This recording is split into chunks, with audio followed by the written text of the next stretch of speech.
Now. And hello, everybody, and thank you for joining us on August 11th, right? August 11th?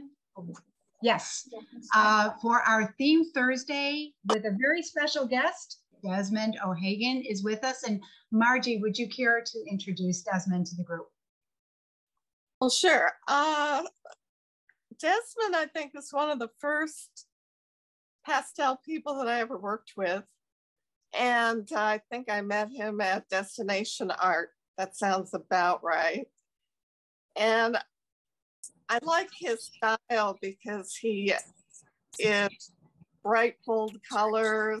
He works really well with people of every stage in their pastel journey. He currently lives in Denver. You can correct me anytime, Jess, when I get this wrong. And he just got back from Paris, correct? Mm-hmm. Okay. Let's see. He's got 2 children, a great wife, and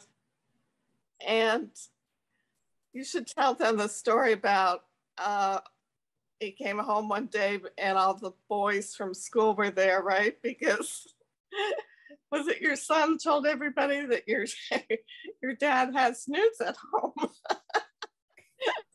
Well, actually, I'll tell the story. It was really funny. My son was in 7th grade, and I was working on a series of nudes, but I was working off sketches from some live model sessions. And so he and his friends were coming through the studio, and there's a outside exit here to the studio. And he was already at the door, and all I heard was a collective of 5 kids, tennis shoes screeching on the floor. And they were stopped and they go, "Oh my God." And my son, who's seen all of that, he turns around, "What?" And so they just crowded around me. And they immediately looked. I have a chaise lounge in the studio, and they immediately looked over at the chaise to see if there was a model sitting on the couch, and there wasn't. And so they were, of course, then they had to give their opinions, and they were saying things like, "You should call that one ass." And I go, "No, we're not going to do that." And of course, now they were all in Catholic schools. So I thought, I'm going to have to sort of curb this. So I went to go pick him up at school the next day, and I saw his teacher, and I said, "Oh, a really funny thing happened at the studio yesterday. I was working on some classical nudes, and some of Connor's friends saw them." And she says, "Yes, I heard about that today during lunchtime." So you never know where that's going to go. But my kids have been raised among art for so long, and galleries, and it's been a well-rounded education for them. So he wasn't surprised, but his friends were very surprised. It's a very different environment. Being involved, coming into an artist studio, it's not the norm. But it was a lot of fun. Yeah, I've got tons of stories like that. But anyways, would you like me to start then? Absolutely. Okay, great. Well, first, thank you so much for joining us tonight.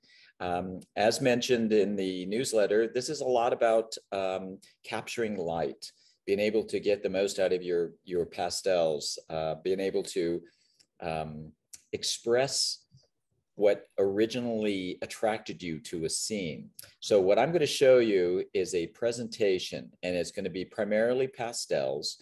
They're going to be step-by-steps of paintings in progress. And there will be a clip of a demo showing you how I apply color. But there'll be a wide variety of paintings. And I think that's probably a big part of my work is I bounce around a lot. I try a lot of different subject matters. I tend to get bored very quickly. So I really need to have that variety and stimulus. The one common thread through all these paintings is the effect of light, whether it's daylight, nighttime lights with cars or street lamps, or the setting sun. All of that is what really jazzes me up for paintings. This is what originally attracts me to most of the scenes, is the effect of light. For me, it's kind of the cornerstone of most of the paintings, all the paintings mostly. So if I can share screen, that would be great. You should be able to share. Okay, let me do that. Let's see. Okay, can everyone see that? It's still, oh, there, now it's loaded up. I can see it. Yes.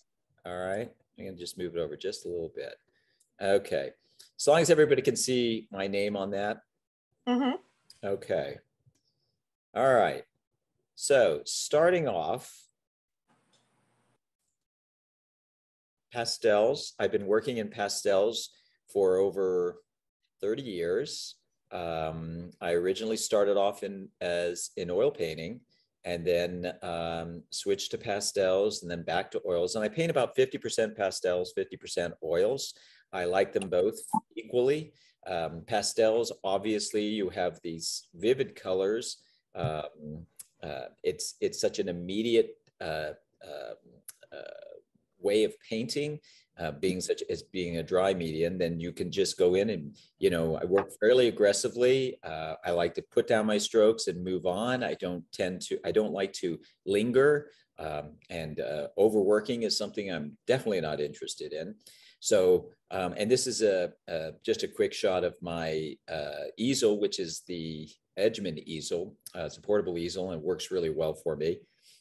This looks pretty disorganized, and that's exactly what it looks like in real life. People have asked me, how do I know where the colors are? And I say, well, they're all numbered.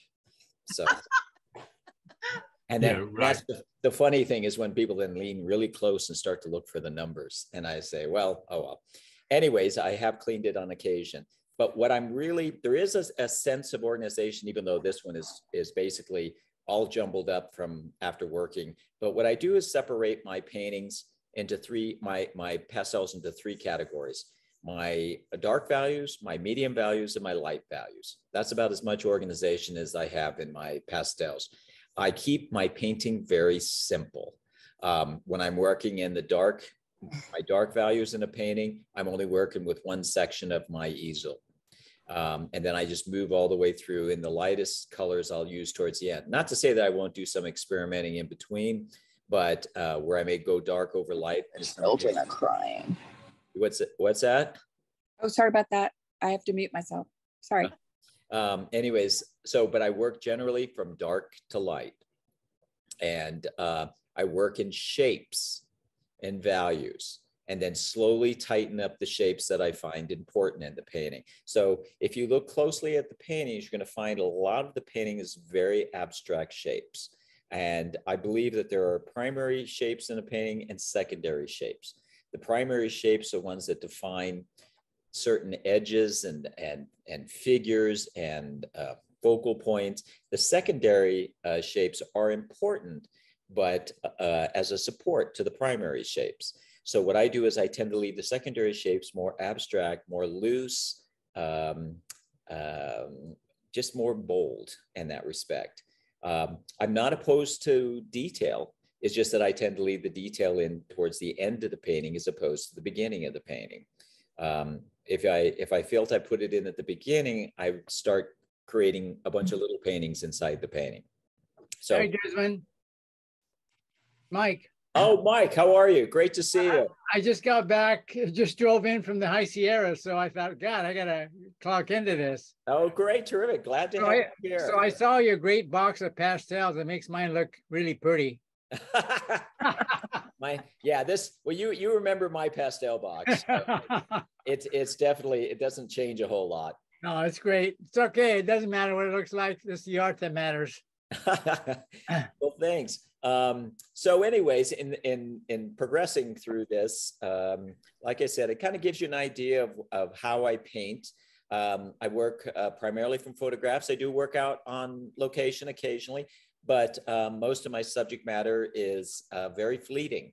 It's figures, dusk scenes, obviously urban scenes, traffic, which is difficult for, you get to set up your easel and everything's moving. So it's tough to paint on site for that kind of stuff. But I do love to paint outdoors. I mean, everybody, it's just a lot of fun to get out there and really see with true color. When it comes to photographs, I tend to find that it's more important what you leave out as opposed to what you put in, because photographs give you too much information. So you must edit the photograph. And really, I look at photographs as just a starting point for me. I go from there and I start experimenting. And experimenting is a big part of my work. So when I start with the photograph, I'm just looking for some structure, maybe where the values are, a little bit of color, and then I kind of go from there. And then I don't really refer back to the photographs very much. That's when I'm just concentrating on the painting. So let's start. This is an example of an urban scene of New York. As you can see, if you can see my cursor moving, you can see this is a combination of warm and cool colors, movement, and the farther back you go in this painting, the looser it is. More defined as you get up closer. You'll see the light coming out of these windows along the sidewalk, kind of going across the face, sides of the heads of some of these figures. This I would consider very loose, very graphic, just big shapes and slowly tightening the shapes that are important, which are faces, figures, and then leaving everything else very, very loose.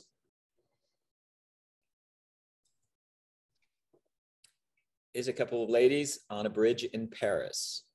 As you notice, as I go farther back in this painting, it goes very loose. I'm just trying to get some distance and depth from where I'm standing and the background. If all of the background was highly detailed, it would immediately come forward. So I wouldn't have that distance, depth, and atmosphere in the painting. I don't want to recreate the photograph. What I want to do is take it as some information and then create an image that looks like what I saw on that spot, which was a lot of atmosphere, movement, not very defined lines in the background. So edges, little flicks of color. What's the best way to draw figures? Everything is basically shapes. Yeah, I don't look at anything as figures or trees or buildings. I just basically look at them as shapes. So I'm looking at these figures here, and I'm looking at this as sort of a big rectangle with a bit of a stem on the bottom. And I'm pretty careful when I first line it out that I don't want to make the head too big, or, you know, I don't want to make the body distorted, because once you put the color in, it can be difficult to make a lot of changes. And obviously you can do some changes, but you don't want to tend to overwork it by correcting. So drawing is super important. You want to be able to draw as much as possible. I have sketchbooks that I use, and and the thing with drawing is, if you carry a sketchbook with you, use a pen.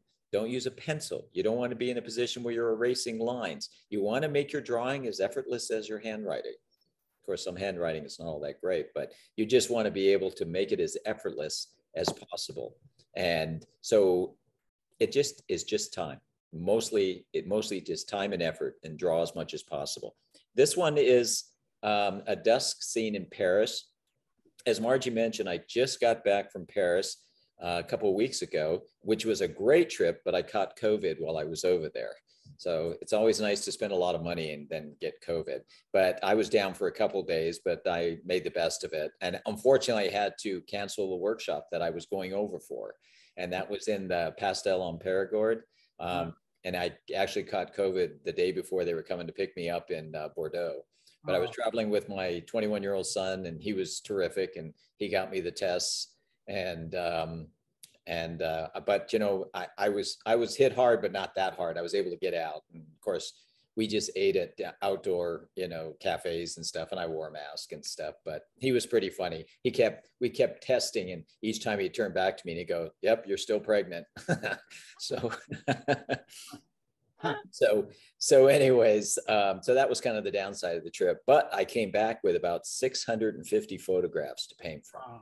Wow. And so I just was continuous. So I think the cure to COVID is drink copious amount of wine and keep photographing, and you just work your way through it. So obviously with this scene, this is a Paris scene. This isn't a recent scene, but you notice how the buildings are very, very loose and somewhat abstract. Perspective is important. You don't want to make it do images where it just doesn't look right. So keep your perspective correct. That's a really important part of doing any urban scenes. Hi, Desmond. This is Carolyn Romer. I came in a little late. Can you tell me, do you use underpainting? Do you work on a toned paper? No, I don't really do undertone or toning on the papers. I mean, I have in the past, but mostly now I'm working on UArt 600, which is just a beige paper. Mm-hmm. But I also work on Canson, the smooth side, not the dimpled side. Dimpled side's terrible. But I work on the smooth side. And the one thing that's great about working on Canson is that it can't take a lot of pastel. So you really do have to put your mark down and move on, because you can overwork Canson very, very easily. It just doesn't have a lot of tooth. So, and I've been using Canson for, decades. Okay, are these on Canson? Because I see a tone. Yes. Underneath. It's like a pinkish, rosy. Yeah, that like this one here is burgundy Canson. It's a burgundy color paper, but I don't add a wash or anything like that. And it's very direct. I just put the colors down and move on. Very deliberate is the best way I can describe it. So Desmond, this is Kath. I do have a question. Are you doing thumbnails, preliminary type of things before you do any of this stuff? Or are you just going right for it? At this point, I'm just going right for it. Most of the thumbnails I'm doing are kind of in my head. And it's really breaking up the painting into the three values: dark, medium, and lights. And then I just go straight into the painting. I do believe, when I first started, I would do more thumbnail sketches. But in time, I think you kind of just sort of work it out in your head. You know what would be interesting, Desmond, is if you could show one where you have the painting and the photograph. So I have that. I have that coming up. Oh, great. So we know what you're kind of taking out, And Sure. So, absolutely. Yeah. I do have that. That has been something I've added to this presentation. Great. So this is another one actually in Paris, night scene. You'll notice that like the size of the cars here are very undefined, because it's basically painting how you see, not necessarily what the photograph gives you. And in this situation, it's dusk. So you're not seeing a lot of detail. The only detail you're seeing is where there's light. I love these kind of scenes. The urban scenes are great because they have so much energy that you're trying to get across in the paintings. And a lot of it is just flicks of colors. You're letting the viewer make up the detail that's only loosely. Yeah, that, Desmond, that car is a Citroen. Yes, exactly. Exactly. It's always fun to be painting cars over there. And because all the cars are little. So you'll never see a Cadillac in any of these paintings, especially in Paris. No, that's funny. This is in North Beach in San Francisco. Just outside Paris. Anyway, so as you can see with this painting, the farther back you go, the more diffused the structures are. Is because this is getting closer, is a little more towards dusk, and it really is more detailed in the foreground and less so as you go farther back in the painting. It's because this is how you see. You aren't going to make up that detail that's far away. Your eye just isn't going to do it. The camera will make it up, but the trouble with the camera is that it just is a flat image. Everything is detailed. Desmond, do you decide ahead of time, it's Carolyn again, on focal points, or do you just sort of let it reveal itself as you paint? I'm sorry, say that last part again. Or do you decide ahead of time on focal point, or do you let it reveal itself as you paint? Focal point's an interesting thing. I think generally all paintings have some kind of a focal point. I don't really concentrate on that. I tend to lean more towards what's more defined is closer to me. And I think subconsciously I'm kind of making up the focal point when I'm taking the photograph. It's like what attracted me to the scene is obviously this bus and the reflections and a lot of the color that was kind of bouncing around in the foreground. But I don't I like to have paintings where I kind of lean into the painting and then your eye sort of circulates around. So it's not a primary issue for me when I start painting. Composition's important. I want to make sure it's kind of a pleasing compositions, but I don't have any really hard, fast rules on composition. I love to experiment with different kinds of composition. This is in Paris, and you can see very, very, really pushing the color in this one, but this is really right before the lights all the street lights come on, and the sky and everything is really going into the deeper blues. So I was really pushing some extreme colors here and trying to take advantage of this unique time of day. And also you see the figures are not very defined at all, because that's how your eyes would see it. They're somewhat backlit. While we were in Paris, my son and I are big movie fans. And there's a movie called Midnight in Paris. It was the Woody Allen film. Oh, yeah. Highly recommended. It's a great movie. So we were actually going to some of the location shots in Paris. So it was kind of fun to go to a few of those and kind of sit on the steps where parts of the movie was being filmed. And that was nice, except for the COVID. It was really nice. So maybe you could do some COVID paintings. Yes, yes. This is Bernard Fallon here. Yes. Yeah, COVID paintings. Well, they'll definitely have a few of those coming. I mean, at least that was the way I was. I don't know, because I didn't have brain fog, but well, I'll have to go back and look at the photos now. Because there might be an emotion associated with COVID. Once you're outside and you're obviously feeling hot and cold, positive and negative at the same time. Why am I here? Why am I feeling this? And as long as I'm not infecting people, I can do this. It really was. I mean, it was nice that it was summer and everything was outside.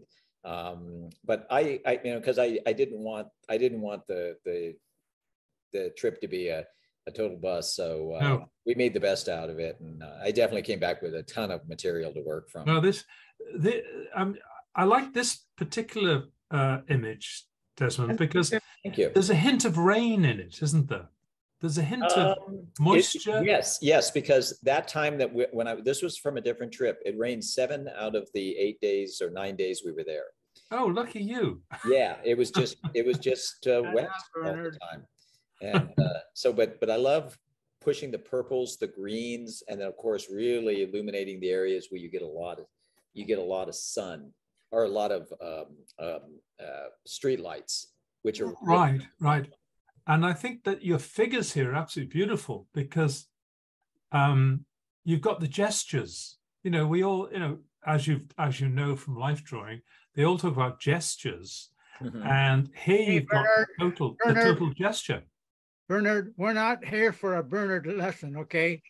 Well, thank you, Mike, especially for all your previous comments. Well, thank you. I appreciate it. I appreciate it.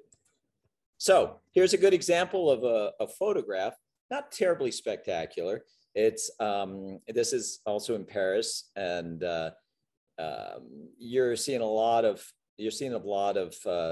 movement here, but composition-wise, not the greatest. So I actually ended up taking this car and moving it more to the left, eliminating a few cars, and basically changing the composition a little bit. And here's what I came up with.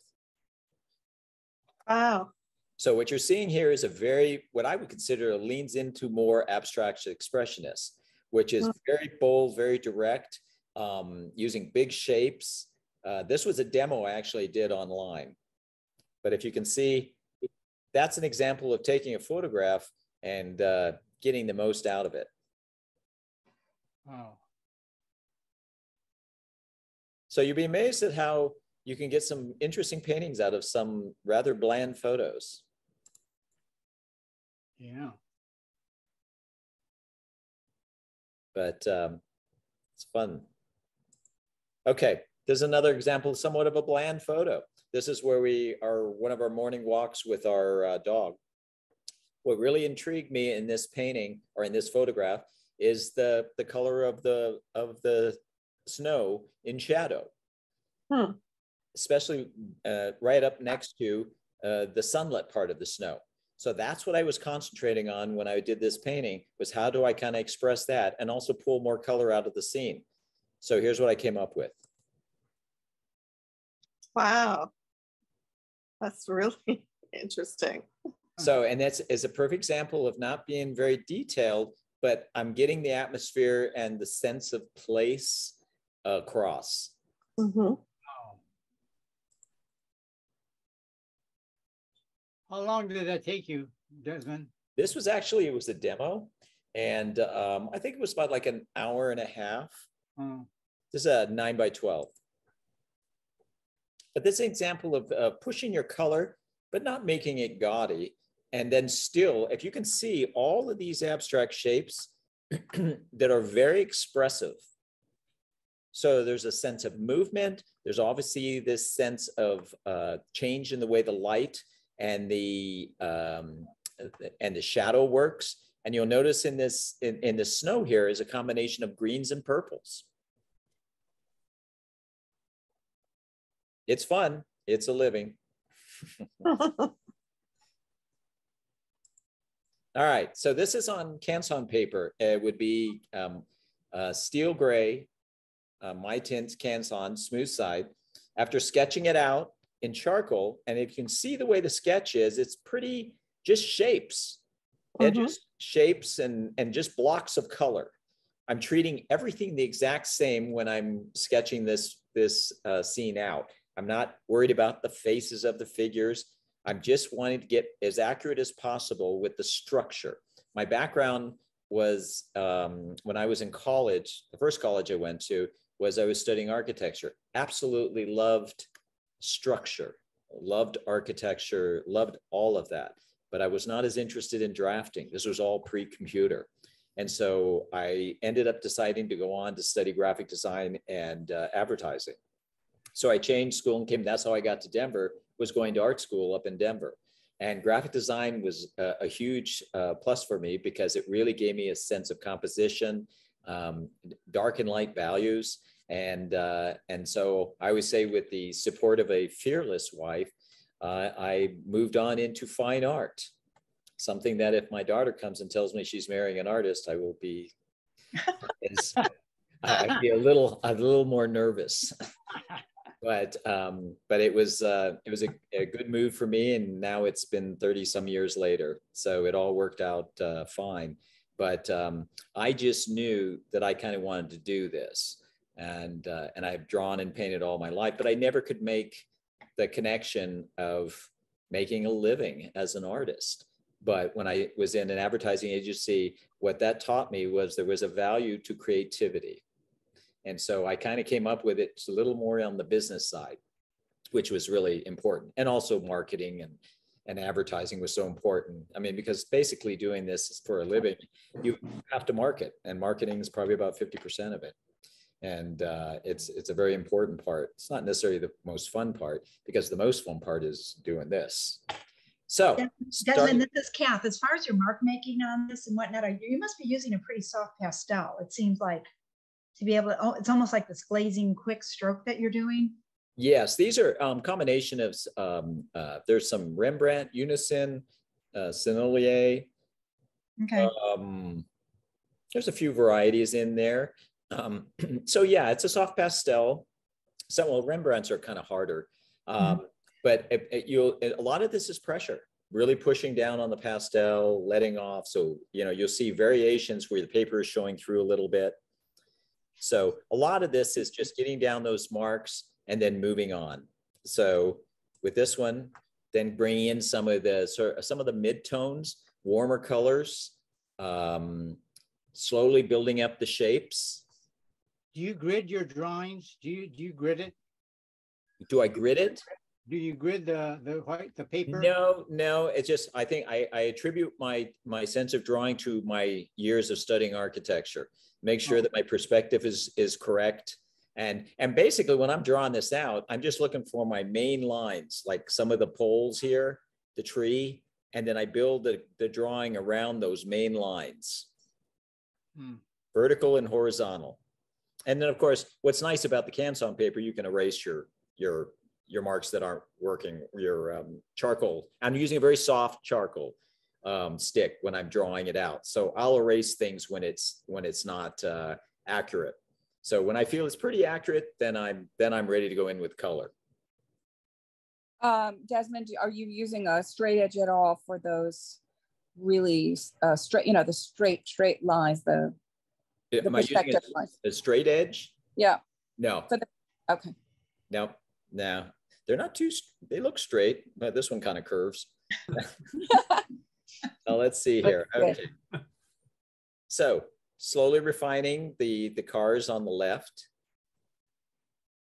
Continuing, working a little more on the foreground. Bringing in the background a little more, working my way up to the lighter colors. And then from here to the next one is basically just icing on the cake, which is your lightest colors.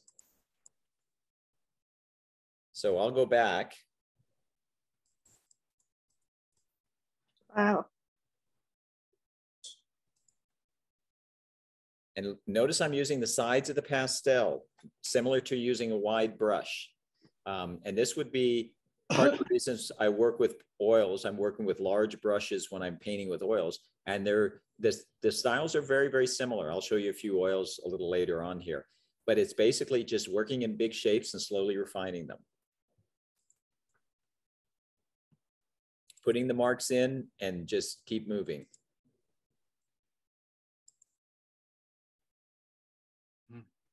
Fun stuff. Notice as you go farther back in the painting, it's less defined.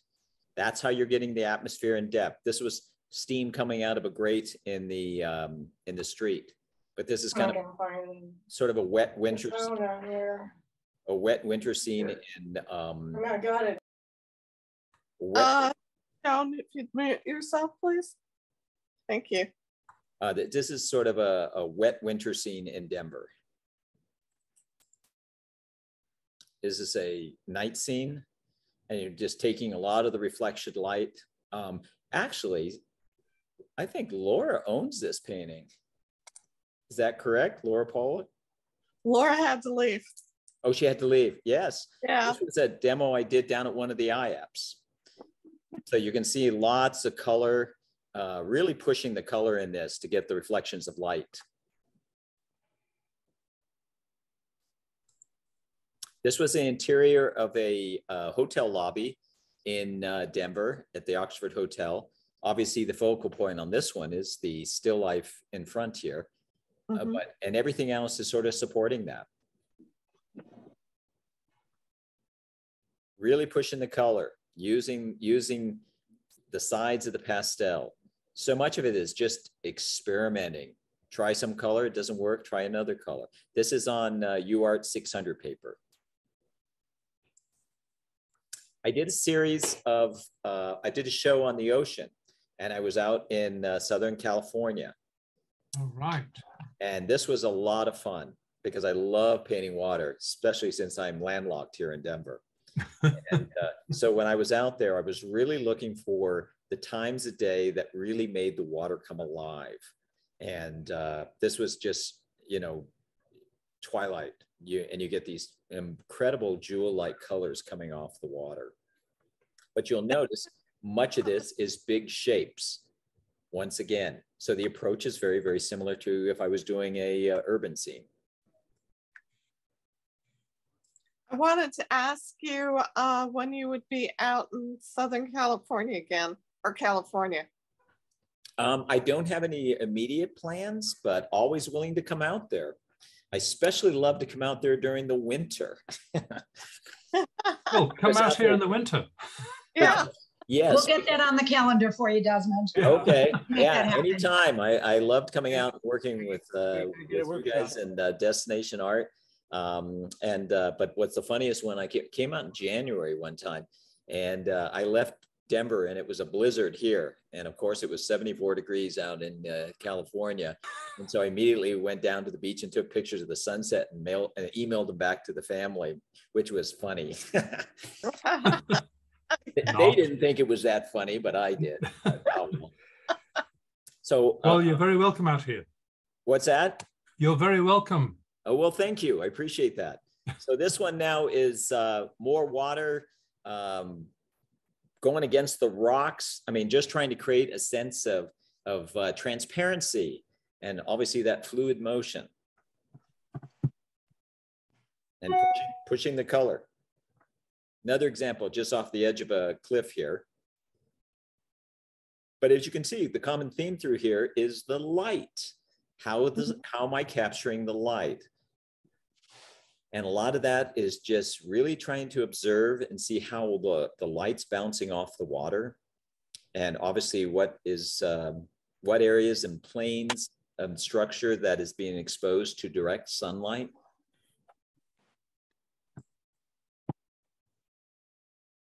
These are a lot of fun. Love the water, love the water.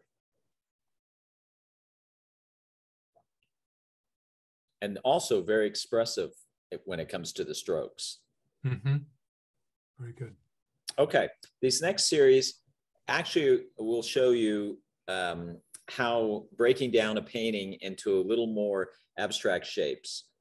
Pressure on the pastel, using the size of the pastel, having more opaque thickness in the lighter areas, less so in the darker areas. You can see using the edge of the pastel where I really push down on it and then lighten up. You can see the thickness in some of the lighter spots, a little more transparent in the darker areas.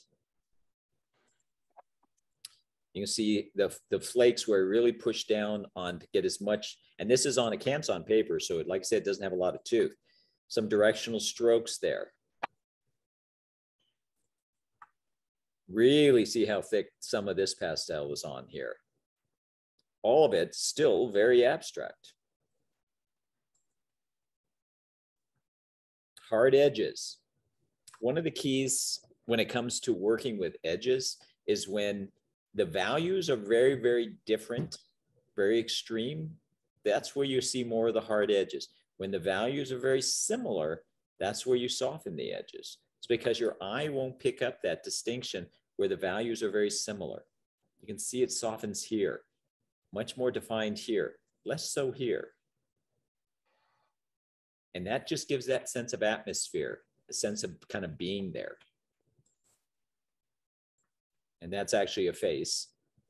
So all of those images makes up a relatively representational painting. First part was right here. Second part was right here. Third part was right here. Fourth part was right here. And the fifth part was right here. So you'll notice all those abstract shapes make up a somewhat representational painting. And what attracted me to this scene was obviously the light bouncing off the street and right on top of this crosswalk. Can you go back again, Desmond? Sure. Wow.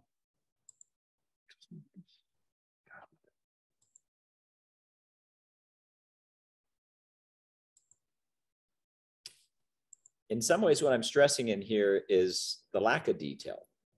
Yeah.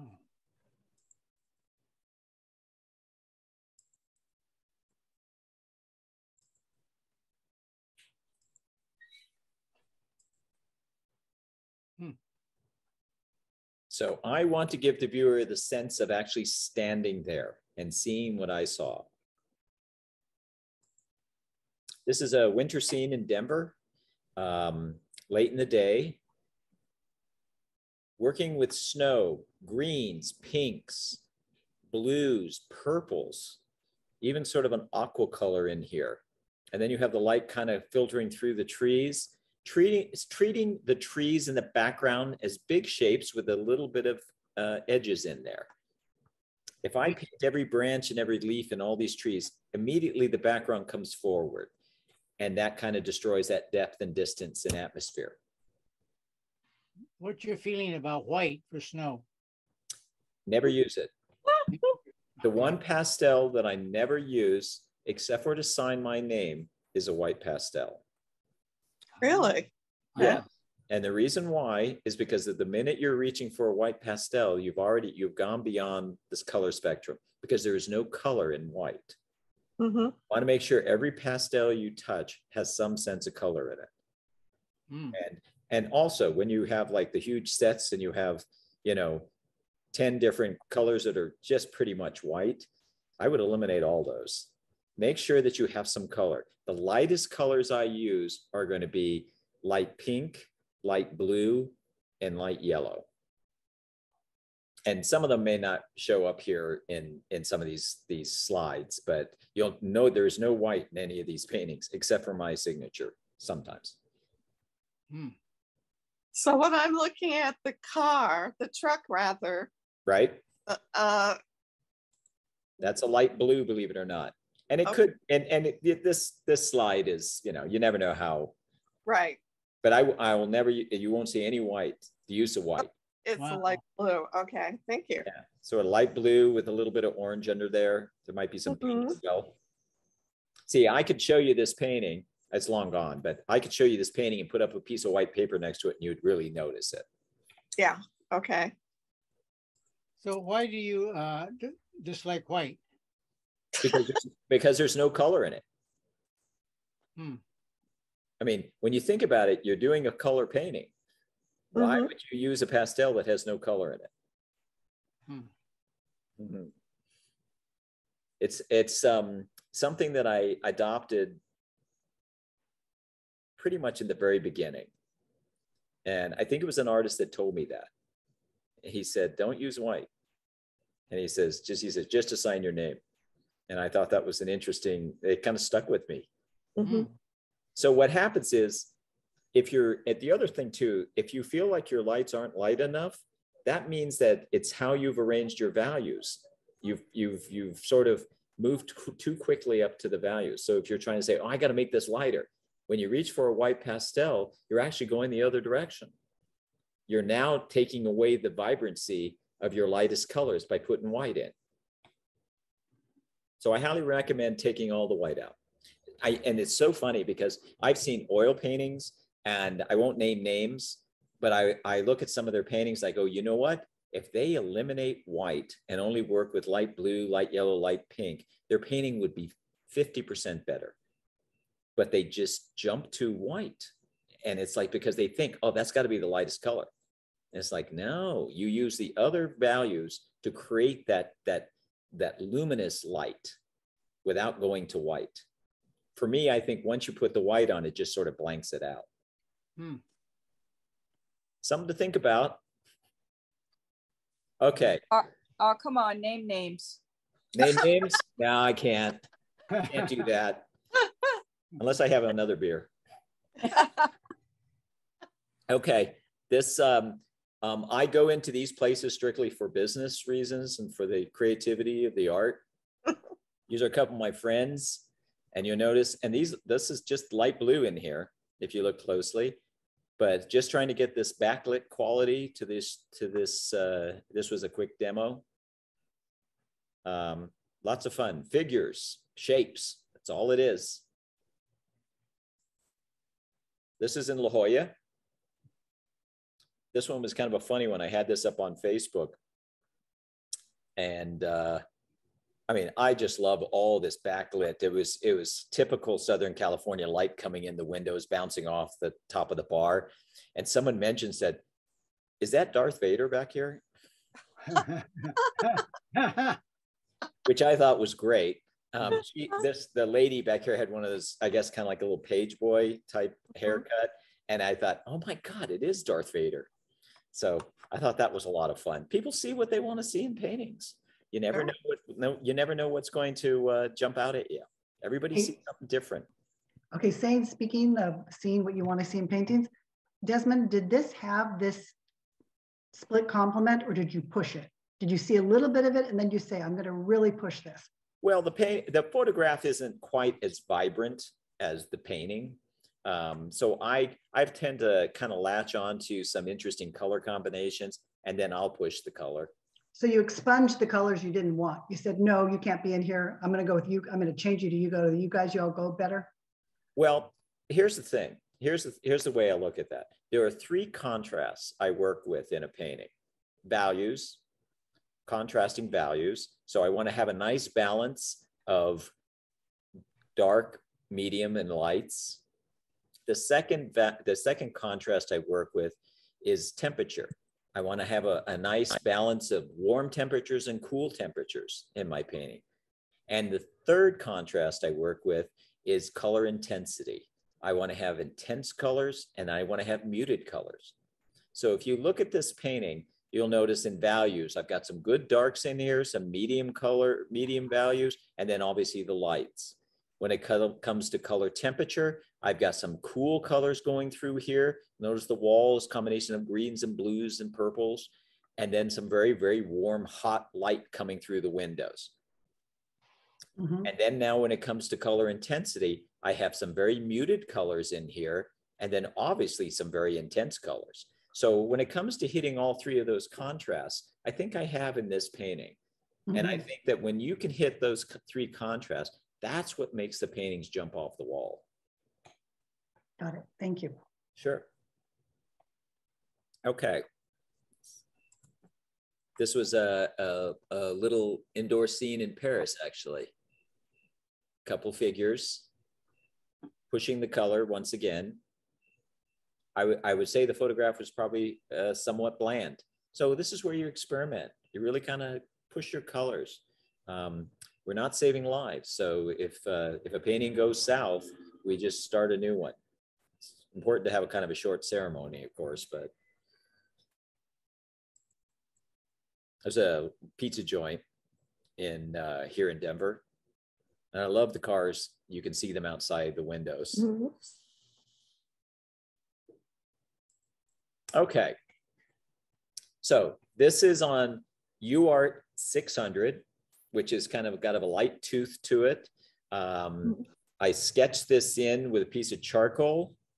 I do think I moved some figures around as well, but you'll notice that this is not a very involved drawing, not entirely accurate, but you'll notice that the main lines here is just kind of the street, the bridge over here. So not too terribly complicated. Then I go in with the sides of the pastel with my darks. And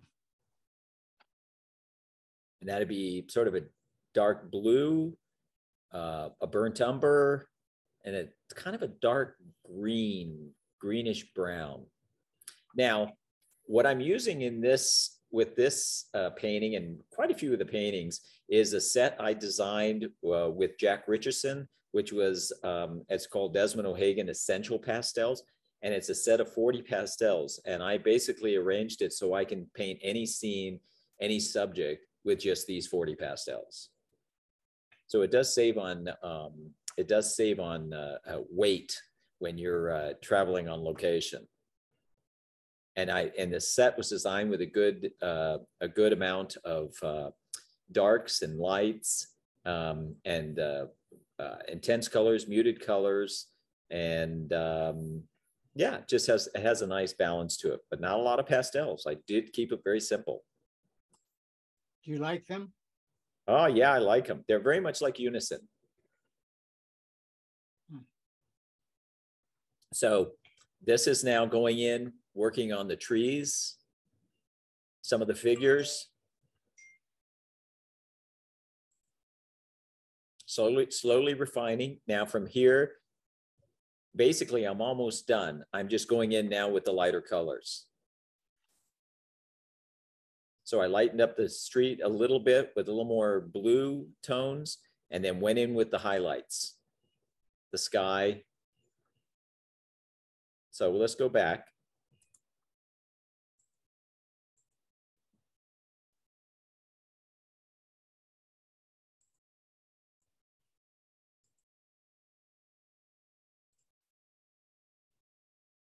And that's what it looks like. So what I wanted to convey is a sense of movement. I want to give the sense of, hitting those marks and moving on, not overworking, not being too detailed. But in most of these urban scenes, there's so much movement going on. It's not like everybody is just standing still for 2 hours while someone's painting on the spot. So you want to convey that sense of movement. This is a series from a show I did, and it was called The Contemporary New Mexico Landscape. I lived in Albuquerque for about 10 years and did a lot of hiking and climbing there. So I was very aware of the ruggedness and the color of New Mexico. It's beautiful, absolutely beautiful. But it depends on what time of day. If it's 12 o'clock, middle of the day, it's pretty flat. You don't have any shadows. The color is kind of not that great. But as you get closer to later in the afternoon, early evening, the colors start to become very jewel-like. And this is the time that I was targeting for this show. So these were a series of pastels I did that were 12 by 12 inches. Very, frankly, very abstract. Really picking up on the light, picking up on the color coming through the bushes, the size and the shapes of the rocks. I just loved all of that, and the combination of warm and cool colors that are making up these rocks. Desmond, do you use any blending tools? Because I see some, or you just blend with the pastels? It's mostly overlapping of colors. As one color is put down, then I overlap with another color, go in a different direction. So that's what you're probably seeing, a little bit of blending and the pressure of the pastel. You put it down, let up, push down, and then you're creating, second and third colors. Well, I see some white there, Desmond. You see some, nope, there's no white in here. This is all light blue. Wow. Yeah. And some of that's just not going to be that apparent in photography. You won't be able to pick up the subtleties in just, from photography. But yeah, there's no white in anything like this. And when you're in the mountains and you see these huge boulders, I mean, they're just these magnificent abstract shapes. You have this volume, and that's what I was trying to capture. And also the varying patterns of color that goes through all these rocks. So as you can see, it's very, very, for the lack of better words, very abstract. Yeah. I did, this was a combination of oil paintings and pastels. And the largest oil painting I did for the show was 40 inches by 60 inches. So, and the approach was similar to what I would do with a 12 by 12 pastel. Big shapes, slowly refining them. And less refined in these paintings, because I really wanted to push how the actual landscape was very contemporary, and I wanted to kind of express that in those shapes. This was a pink house in the background, a lot of foliage around. Lots of fun. Always got to push yourself. Try, experiment, try something different. I always look at this kind of endeavor, career, is that it's a series of, you kind of plateau a little bit, then you kind of bump up and plateau a little bit, bump up and plateau. As long as you keep climbing, it's always very exciting.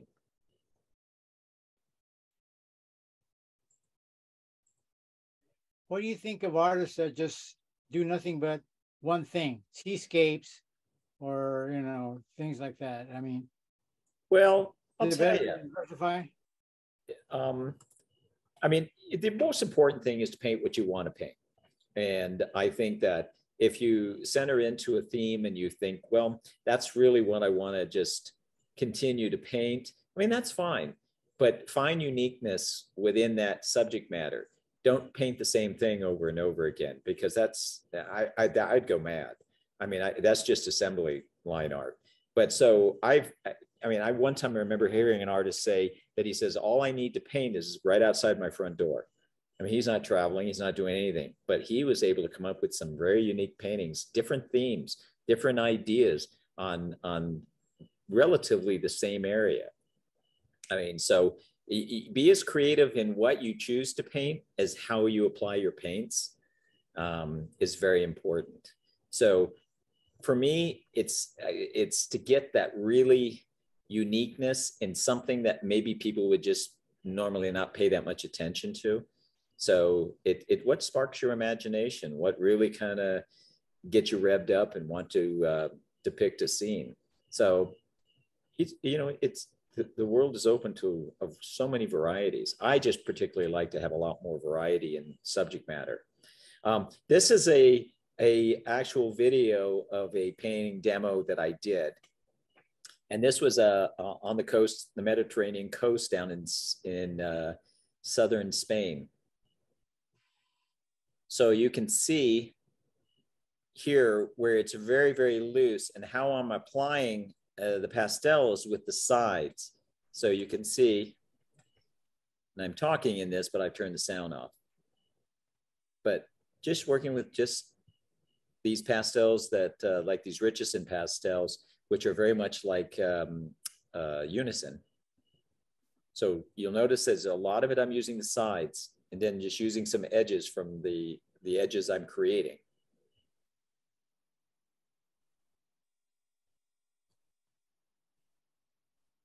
I'll turn up the sound a little bit here. Yeah, if I can.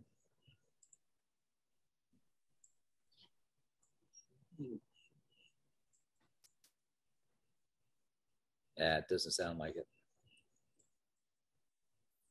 Oh, well.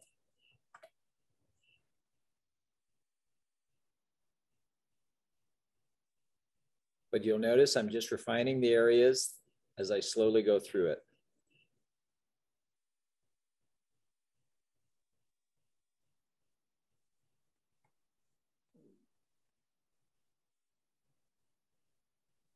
Try to be very deliberate, put that marks down and keep moving. You'll notice my pastel set on the side here. Notice dark, mediums, and lights.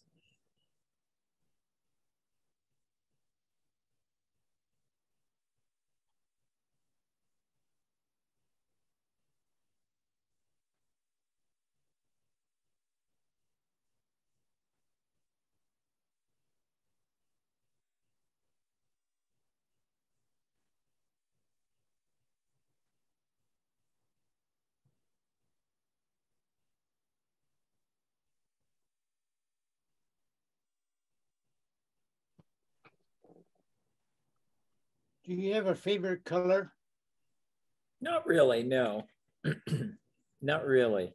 I like the intense ones, like everyone, but I try and be very careful about the balance of intense versus muted colors.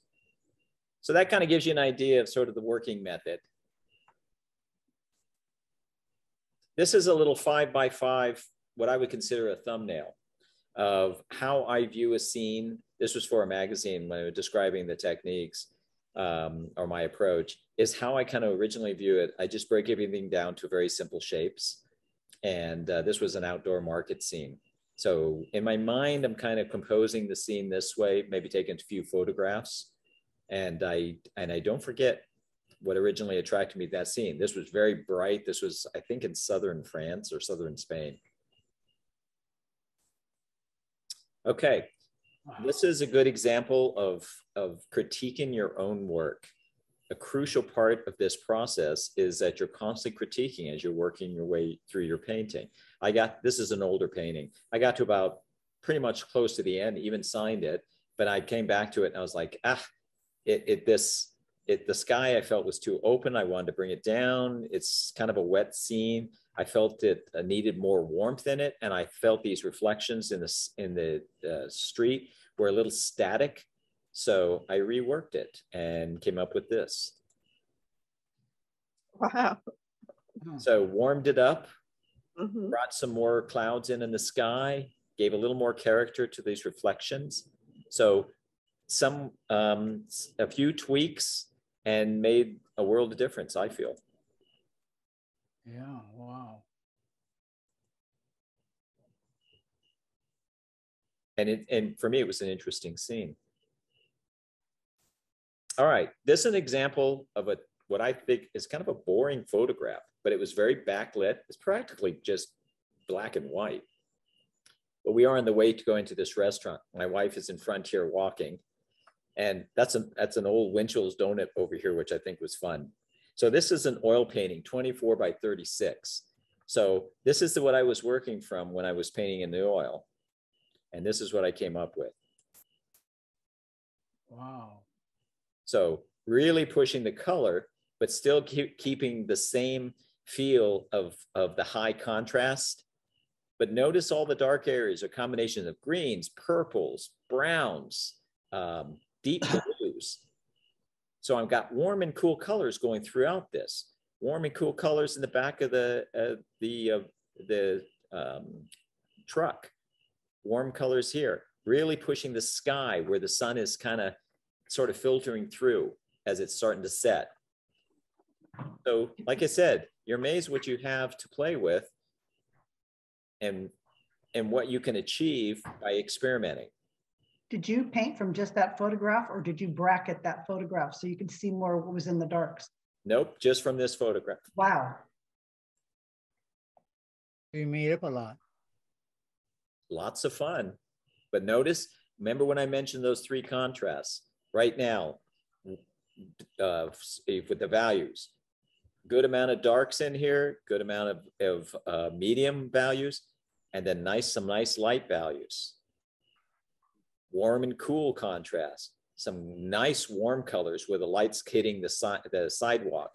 You have the sky up here. Cool colors in the shadows. Color intensity.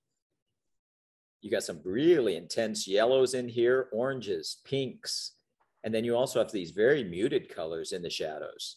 So on all three of those contrasts, I feel like kind of hit that, which makes for a very strong image. Another example, this was nighttime in Denver on South Broadway, kind of a major downtown street. And this was a moving and storage company. And I just loved these old buildings. So I went from this photograph to this painting. So really pushing the color, that sort of iridescent street building light, really showing expressive strokes in the sky and the movement of cars. Mm-hmm. Generally, my photographs don't really do a whole lot. And now the color here may be a little more intense. I'm looking at this and I probably could, it may be a little saturated, but this gives you an idea of warm and cool, darks and lights. I just want to express that energy of the night or the early evening. This is an example just working with charcoal, hinting at detail and letting the viewer's eye make up that there's, you know, the volume to the head, but I'm not putting a defined line all the way around it.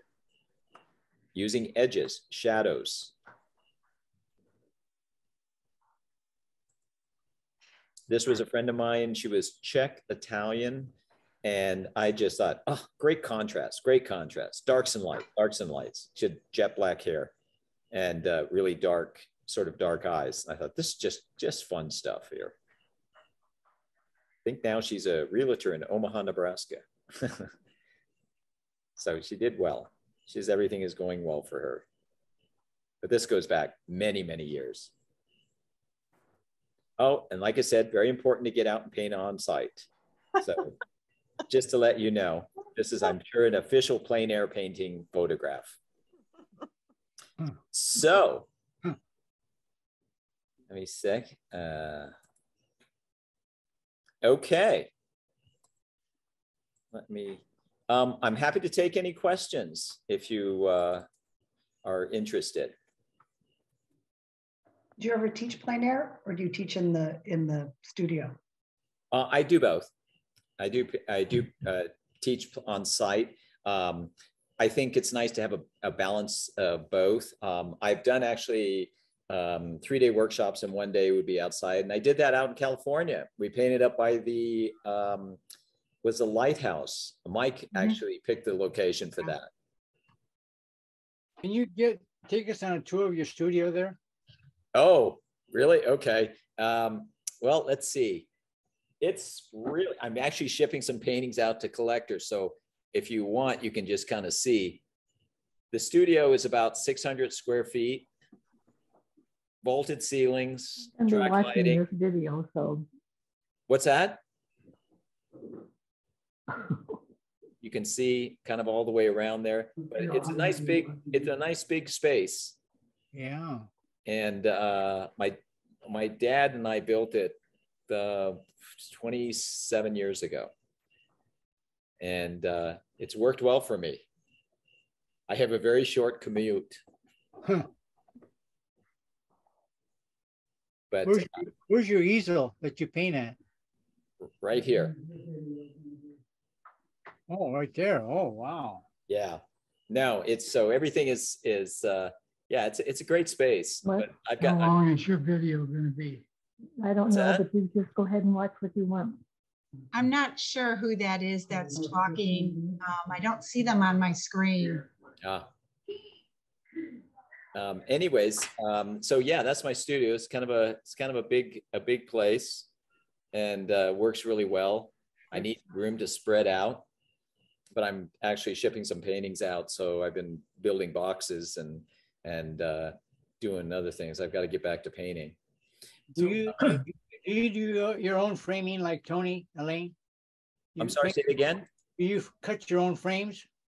Not anymore. I used to a long time ago, but mostly I'm working with is plein air frames, which are the finished corner ones. And, you can get those online or locally, and they have some pretty good quality frames. I work in standard sizes, 8 by 10, 9 by 12, 11 by 14, 12 by 16, all the way up to, 36 by 48. And I think that's important since I work both in pastels and oils. I want to make sure that I can, pop one painting out and put another one in and not get too caught up in a million frames. What kind of studio lighting do you use? Most of these ones back here are all halogen lights, and that's in case when I have like a little studio show, or if I'm teaching a workshop in here. The bulbs that are actually focused on my easel are all color correct, full spectrum bulbs. And I paint all different times of night, so I'm not necessarily dependent on, daylight or north light. So I try to want to create something that's as close to natural light.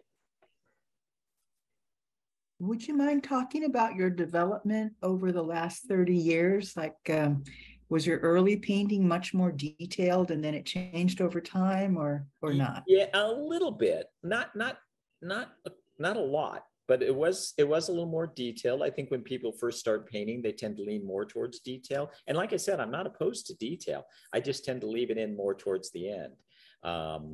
And obviously there are brilliant paintings out there in a variety of different styles. For me, I lean a little less detailed. I tend to derive a lot of my inspiration from a lot of the turn of the century painters from the 1800s to the 1900s. The French, obviously, early, the American Impressionists, the Russian painters, the Spanish painters. I mean, they were terrific draftsmen, but boy, they would just put those shapes in and work them. So like you look at Sorolla, Fetchin, Siroff, all of these guys they were just so good at creating, they're painters of shape. And I think that's where I fall into as well. But as for the development over time, there are certain things I think that happen with your work, and sometimes it can be accidental, that can change your direction. I remember I was working on this painting, and it was actually a scene of New York, and it just wasn't going anywhere. It was an oil painting. And it wasn't jazzing me at all. And I just got to the point, I said, well, I didn't really care if I destroyed it. And I grabbed a palette knife that had been sitting on my table for probably years. And it's more of a huge kind of a trough thing. And I just started reworking the painting, and it completely changed how I painted in oils from that one painting. And I haven't looked back since. I really, applying paint and working in more abstract expressionist shape. And it all started from that painting.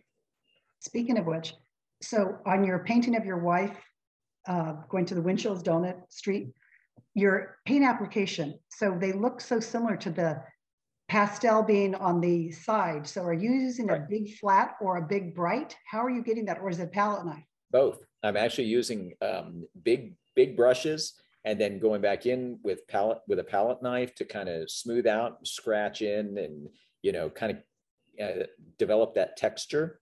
Mm-hmm. So yes, but big brushes are very important. I don't use little brushes, because if I use little brushes, then I'm going to be painting little paintings inside a big painting.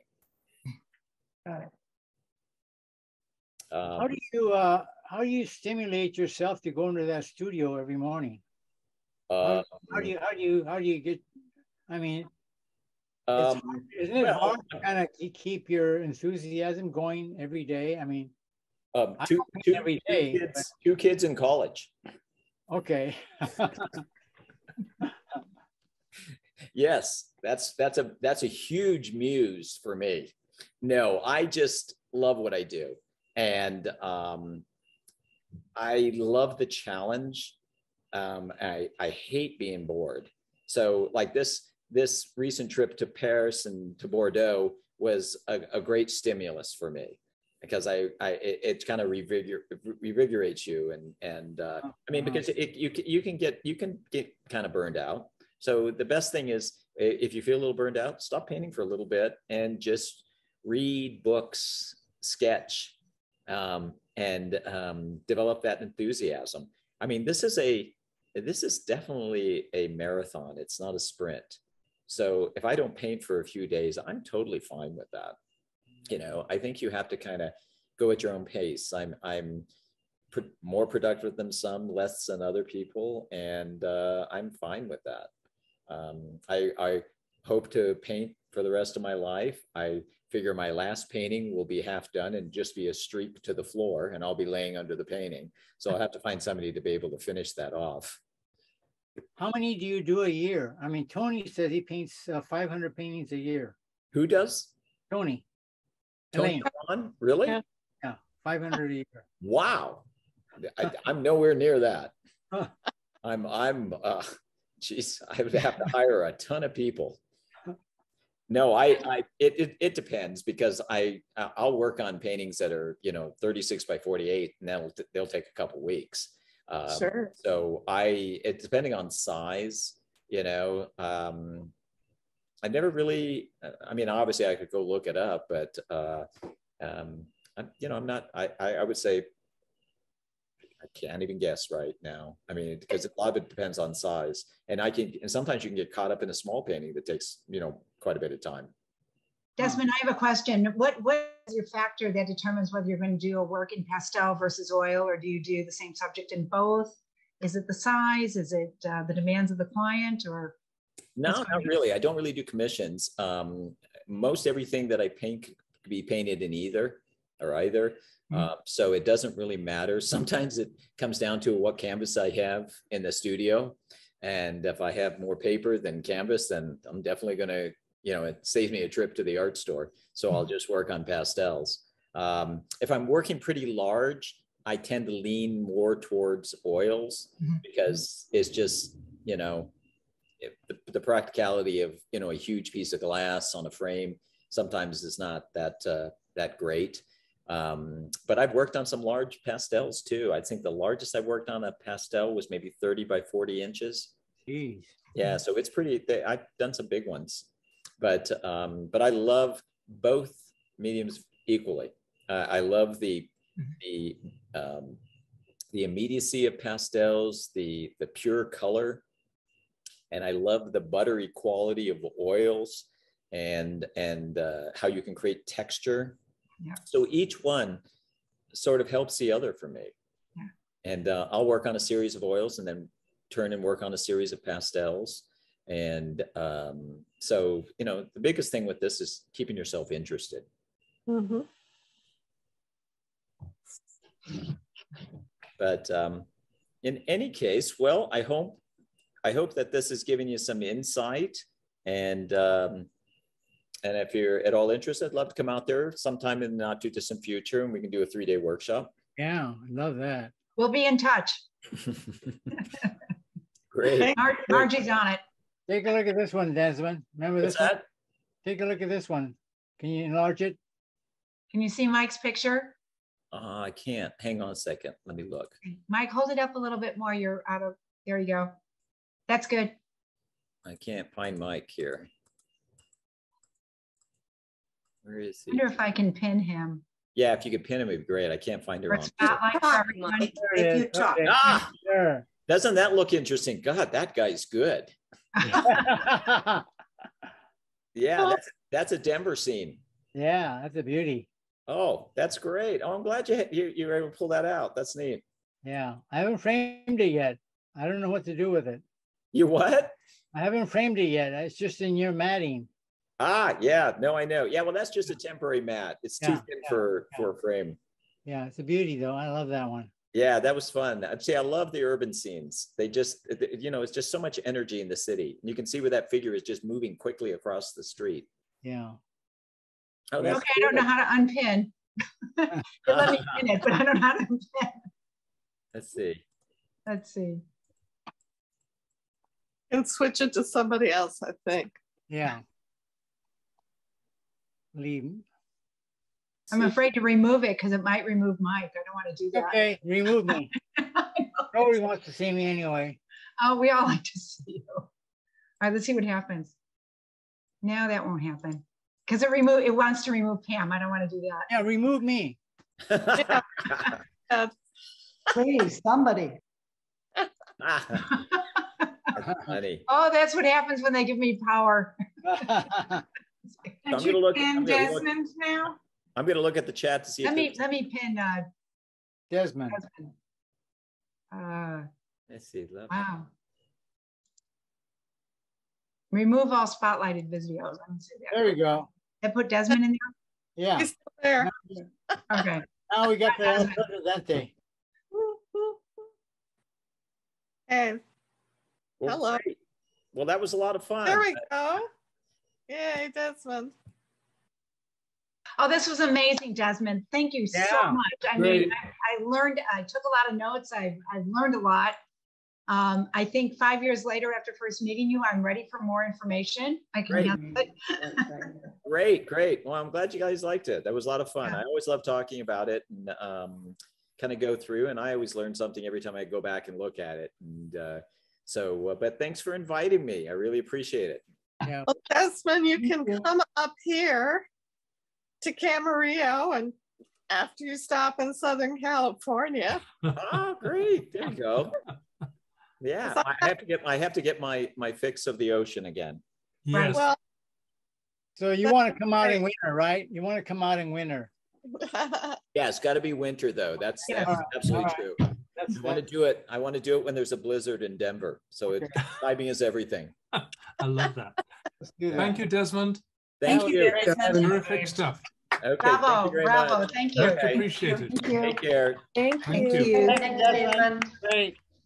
Thanks, Kath, and thanks, Margie, for this too. Oh, you're welcome. Yes, So you. I'm going to go ahead and pause and stop the recording, but we can stay on for a few more minutes and talk about what we just learned. And say hi All to right, each I'm other. going to go then. I'll see you. Yeah. Bye-bye. Gracias, muchas gracias.